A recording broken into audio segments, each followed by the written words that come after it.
All right, today I wanted to show you my ultimate chop and drop project here. I have a ton of gingers, bamboo, bananas, old log piles, and all day long I've been chopping everything and putting it back into the earth. Let me show you how.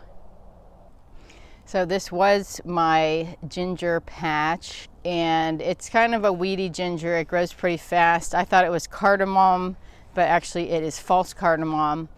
And what I really want to grow more of is this turmeric here.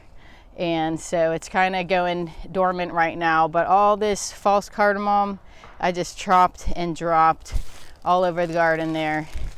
There's my green beans. And I just make a light layer and I'll just let time and Mother Nature do its work. So I just want everything to be on its ground so that the microbes can come and break it down. There's the vetiver grass. I was chopping and dropping that too.